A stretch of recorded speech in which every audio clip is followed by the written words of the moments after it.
Hi, I'm Old Sneelock. Welcome to another episode of Old Sneelock's Workshop.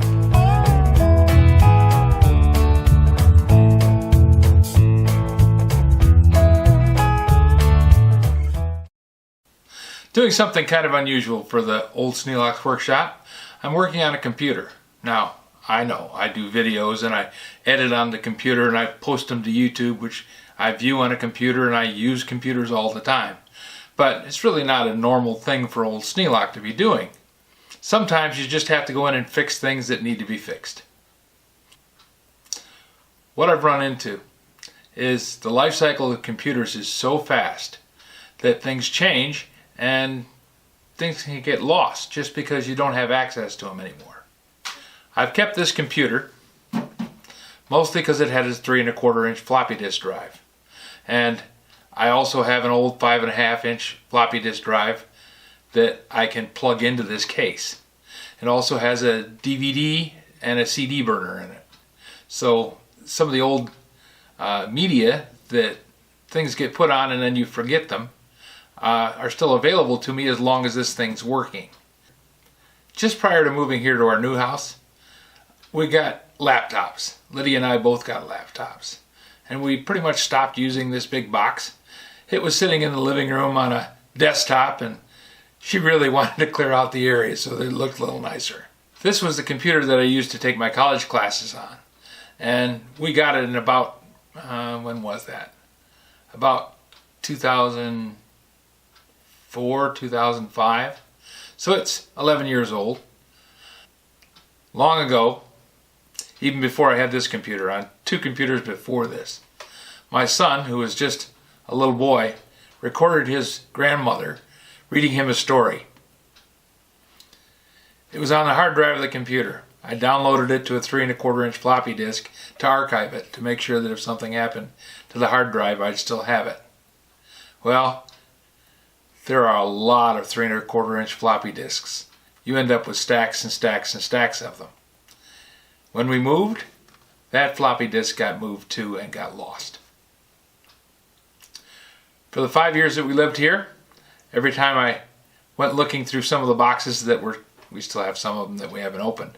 Every time I went through some of the boxes, I would look for that floppy disk, knowing it was somewhere. I found it. Then when I went to plug it into this computer, the floppy disk didn't work. Just prior to us moving, we had a problem with this computer, and I took it in for service. We were only using CDs and DVDs at the time because the laptops that we had, which were our main computers, only had DVD drives. I didn't realize when it came back from the shop that it wasn't working. So I'm going to open it up today and see if I can figure out why it isn't working. I'm hoping it's just the cable's unplugged. And then, if I can, I'm going to get that 3 1/4 inch floppy disk up and running.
Plugged it in, I think it works.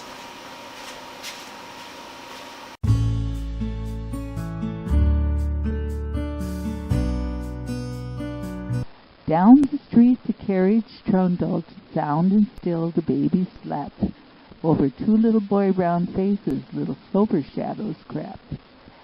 They began to love the wee one. "Say," said Johnny, "wouldn't wonder what she'd bring." "20 pounds, quick as a wink." "I'd say 40, Fred responded with his brown eyes downward cast.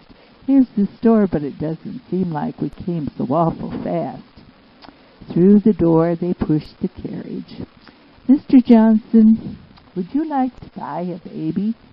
"Well, I would, just at your price. Would you take your pay in candy? I've got some that's very nice. But before we bind the bargain, I shall have to see the child."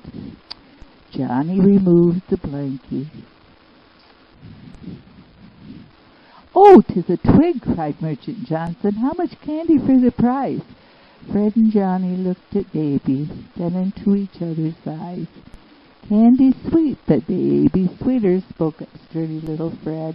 "Yes, she's our only and onlyest sister," Johnny said.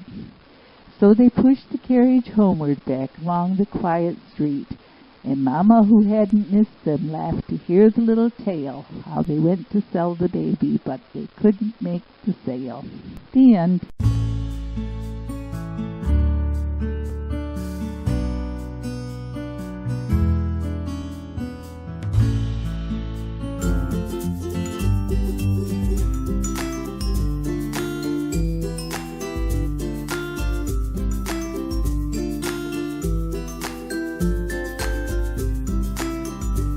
This video is not to be viewed by anyone under the age of 13 in the U.S. or 16 in the European Union, without the express written permission of the parents or legal guardians of the underage person. Such written permission must be on file at the local government entity in charge of enforcing the rules and regulations established by the FTC.